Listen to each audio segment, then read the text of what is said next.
her to dance by herself.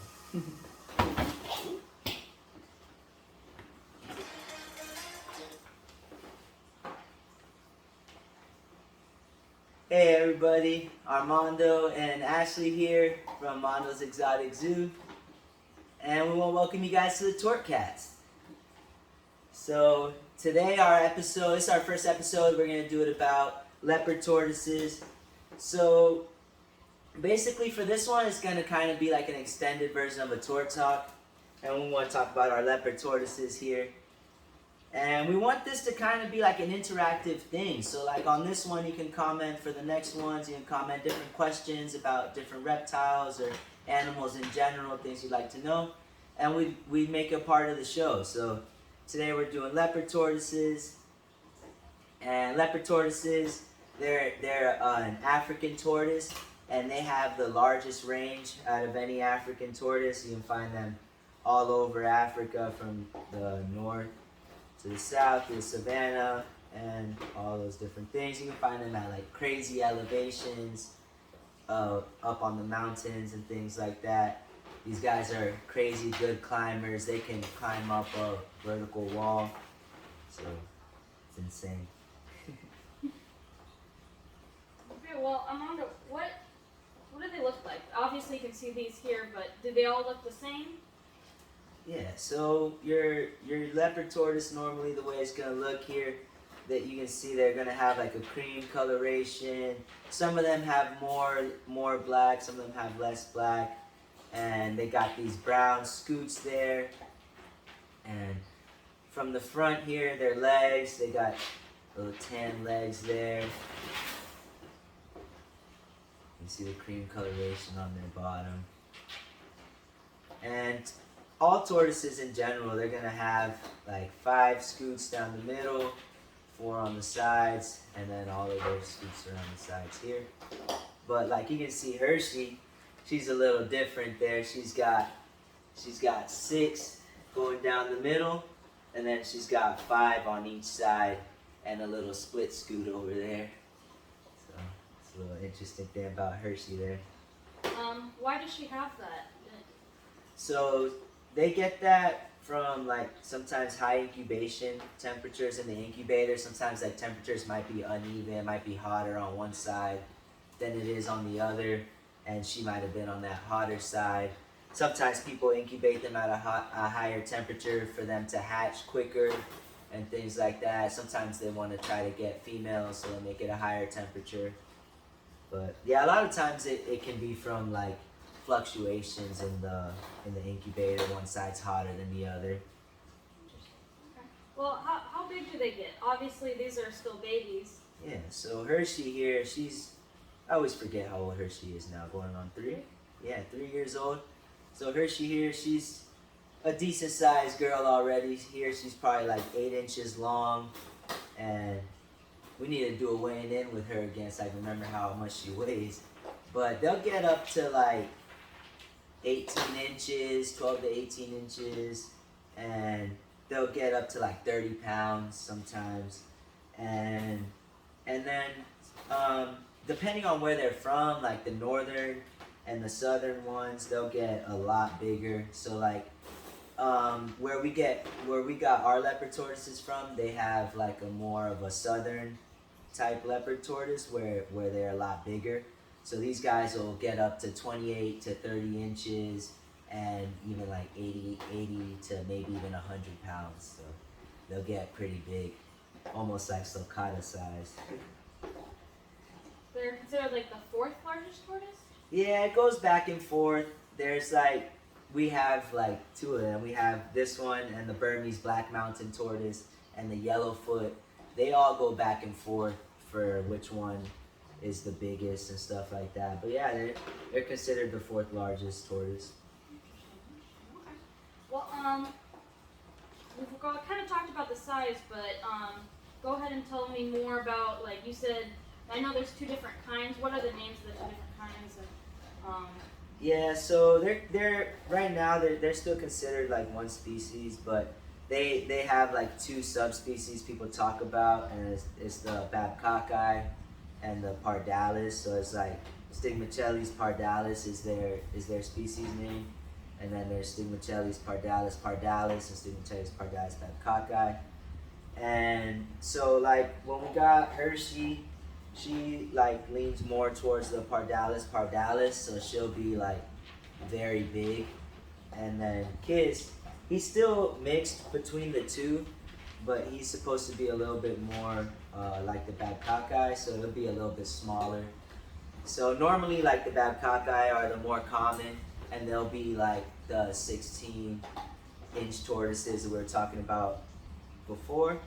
And then the pardalis pardalis are going to be the 28-inch, 80 to 100-pound tortoises that get a little bigger.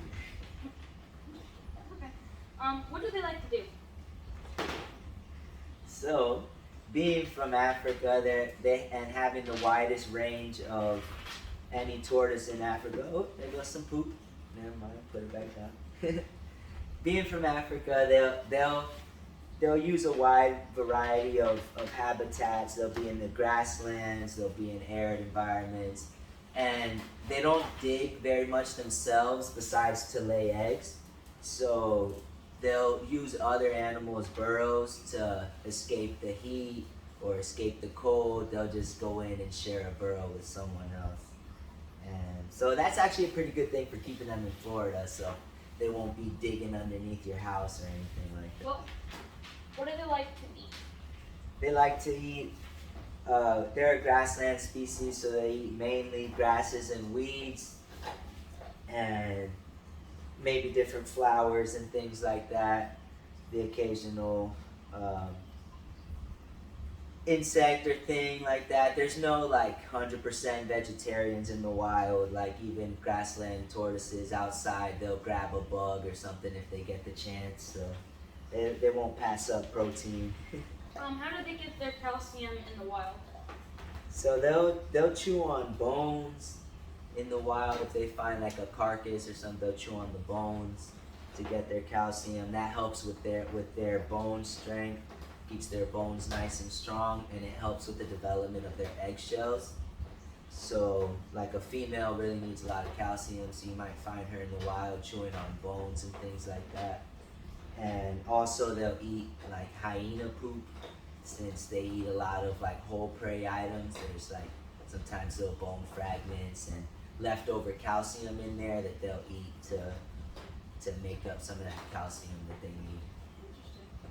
Well, what do we do for calcium here since we don't have hyena poop lying around? So we use these cuttle bones.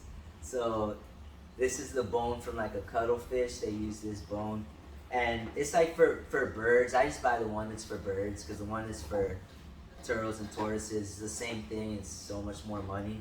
So I buy like a big pack that's for birds, and we give it to them, and they chew on this. They love this, and we give it to all of our turtles and tortoises for calcium, and they chew on it whenever they want, and they get the calcium that they need.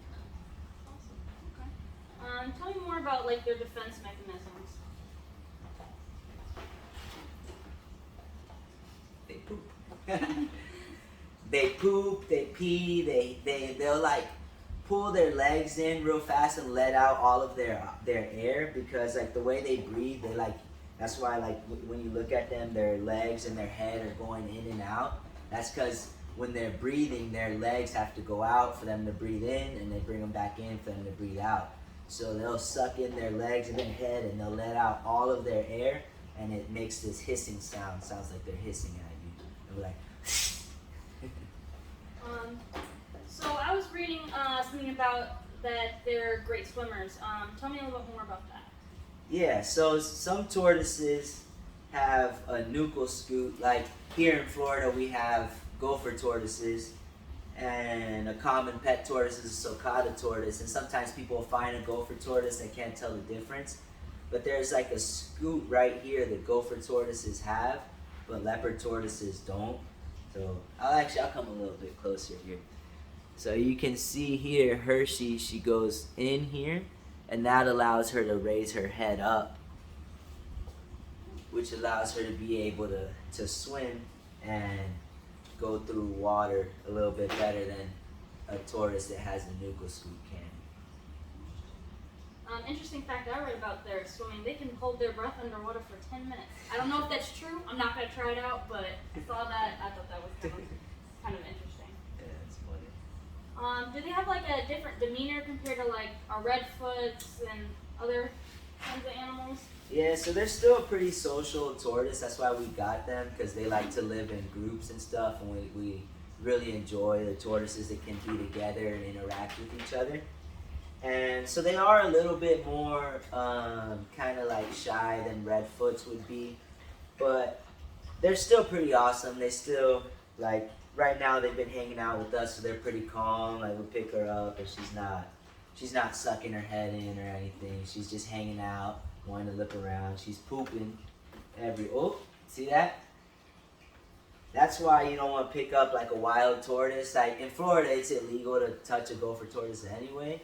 But like if you were to pick it up and it poops and pees and lets out all of its moisture, you might not know when that animal's going to find water again and be able to rehydrate. So it might die of dehydration because of that. These guys live with us, so after this video, we'll give them a warm soak and they'll be good to go. Okay, well, we have a couple questions, but I had a question that I asked that's specific about leopard tortoises, so I'll ask that, and then we'll kind of go into how we keep them. But my question is, would you consider our leopard tortoises high white? And I guess what is high white for a person that doesn't know what a high white leopard tortoise is? Yeah, so there's people that will they'll have like leopard tortoises that are like super like white looking. Like Hershey's kind of like that. She's pretty white compared to the amount of black that she has on her. And then Kiss is still really white, but he's a little bit blacker than Hershey. But like some leopard tortoises will have like even more black, especially like the Babcock guys will have a lot more black on them. And so some people will like sell the tortoises for a lot more money than others, and they'll call them like different kind of names and stuff. But sometimes they might darken up over time. So like as they get older, they'll turn like more like a tannish kind of color and just like darken up overall. Especially if you keep them outside. Like if you keep these guys inside, for the most part, they'll keep the pretty white and stuff like that. But once you put them outside and they get that sunlight, they're gonna start turning like a tannish type of color, and they'll keep the color for a lot, but it won't be super white like that. But it changes. Sometimes they do stay super white. Like a lot of the tortoises where we got her from, they're adults and they live outside and they're super white. So, you know, I don't know.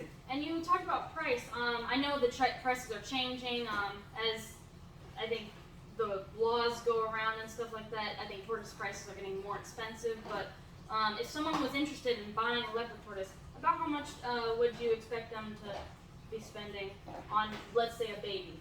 We haven't bought a baby in a couple of years. I need a new one. Kiss is like 2 years old now. Yeah. Yeah, I think. What did we get these guys for? 175, I think. 175. But I think I saw when we were at the last Repticon, they're starting to, just babies are starting to be like 250. So they're starting to. It's crazy. The price is starting to go up, but they're super cool tortoises. Yeah, I think you're right. Yeah, I think like 160 or something like that. Yeah. Yeah, but like even like when people start calling them high white and all that, they'll charge you so much extra money for that. But then like where we got our guys from, they're like super awesome looking, and we didn't have to pay like some crazy price for them. So like we really like going.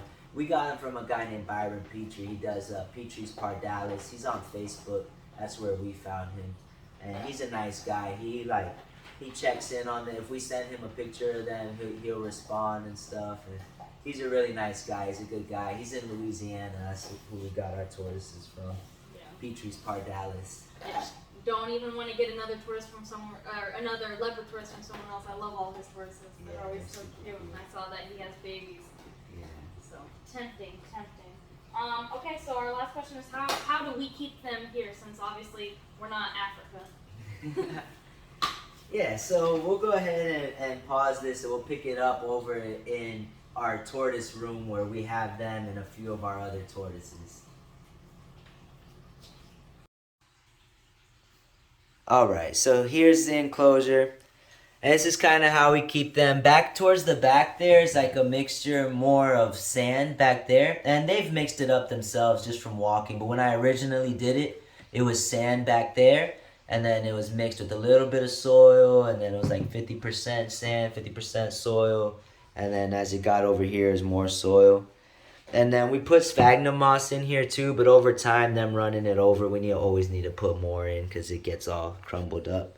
But we use the sphagnum moss for humidity. So like over here where the heat is, we lay out sphagnum moss. You can spray it and it gives them good humidity because they do enjoy having a good amount of humidity. And we keep this paint tray here for them to have water and a little mud hole there. It keeps their skin healthy, keeps them hydrated, obviously. We clean it out every once in a while, but they're tortoises. They're going to run around in the dirt. They're going to make it muddy, and that's how it is. But we keep that clean for them. We keep it filled up. We've got this rock here that can heat up and get a little bit hotter than everywhere else. You need them to have a basking temperature of at least like 95. We try to keep it 95 to 100. So we got one here, and we got another one over here. And we use the rocks as well for them to have something to have to step up on so that it keeps their legs strong, because as they get bigger, they need their legs to be able to support their weight. So if you keep them on a flat surface, their legs are going to get weak and they're going to develop sad leg, which means like they drag their legs behind them. So yeah, that's pretty much, that's how we keep them here. And so we have one more fan question, or not fan question, that's not a good term. That's not a good term. Alright, so our last question we got from one of our followers on Instagram, one of our subscribers, our friend Klein. He has an Instagram page called Lights Camera Klein. And he asked us what's our favorite thing about tortoises in general.